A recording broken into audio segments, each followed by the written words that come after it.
Hello guys, आज का topic है हमारा कोड ऑफ कंडक्ट यानी कि आचार संहिता। तो ये नाम सुनते ही आप जरूर सोचते होंगे आखिर ये आचार संहिता क्या होती है, क्यों ये बार बार हमारे देश में लागू होती है, हर 5 साल में लागू होती है और ये क्या होती है। काफी सवाल आपके दिमाग में आते होंगे। तो कोड ऑफ कंडक्ट यानी कोड ऑफ कंडक्ट यानी कि आचार संहिता से लेकर कुछ सवाल जो आप सोचते हैं, हम सोचते हैं, उन्हीं सवालों के जवाब हम आपके लिए लेकर के आए हैं। तो चलिए देखते हैं कौन कौन से वो क्वेश्चंस हैं जो हम सोचते हैं। जैसे आचार संहिता क्या है? आचार संहिता कब से लागू होती है? आचार संहिता कब तक लागू रहेगी? आचार संहिता यानी कि आदर्श आचार संहिता की मुख्य विशेषताएं क्या हैं? आदर्श आचार संहिता के नियम। तो सबसे पहले हम जानते हैं आचार संहिता होती क्या है। तो देश में स्वतंत्र और निष्पक्ष रूप से चुनाव कराने के लिए चुनाव आयोग के द्वारा कुछ नियम बनाए जाते हैं। उन्हीं नियमों को आचार संहिता के अंतर्गत देखा जाता है, यानी कि उन्हें ही आचार संहिता कहा जाता है। तो हमारा पहला क्वेश्चन क्या है, आचार संहिता क्या है? तो आप समझ गए, जो भी चुनाव आयोग के द्वारा नियम कानून बनाए जाते हैं निष्पक्ष चुनाव के लिए और स्वतंत्र रूप से चुनाव के लिए, उसे ही हम आचार संहिता कहते हैं, जो कि इस समय चल रही है, क्योंकि हमारे यहाँ विधानसभा चुनाव होने वाले हैं।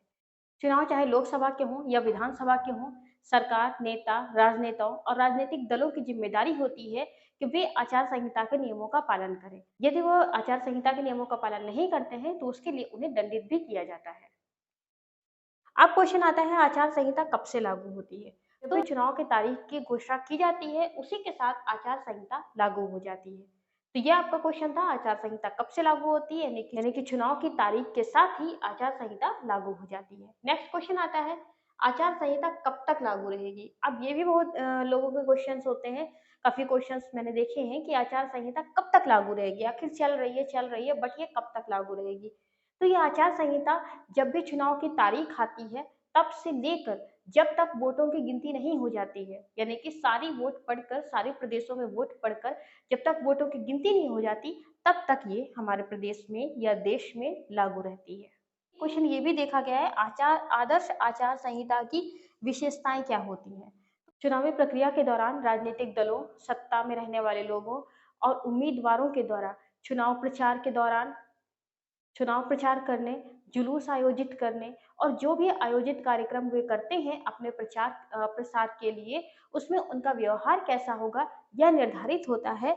ये हमारे आदर्श आचार संहिता में मुख्य विशेषता में।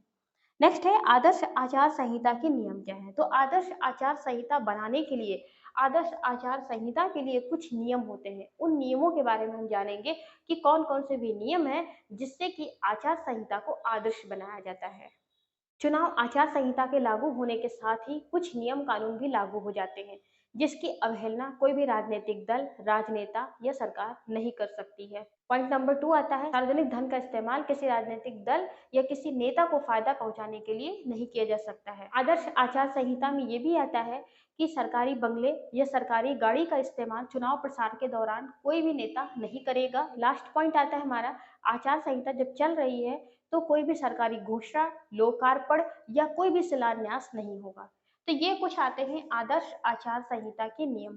तो इन नियमों का पालन करके आचार संहिता को आदर्श आचार संहिता बनाया जाता है। तो दोस्तों, शायद आपको अच्छे से क्लियर हो गया हो कि आचार संहिता यानी कि कोड ऑफ कंडक्ट क्या होता है। तो वीडियो पसंद आई हो प्लीज लाइक करिएगा और आपको किस टॉपिक पर वीडियो चाहिए प्लीज कमेंट करें, जिससे कि और भी वीडियोस हम आपके साथ शेयर कर सकें। Thank you.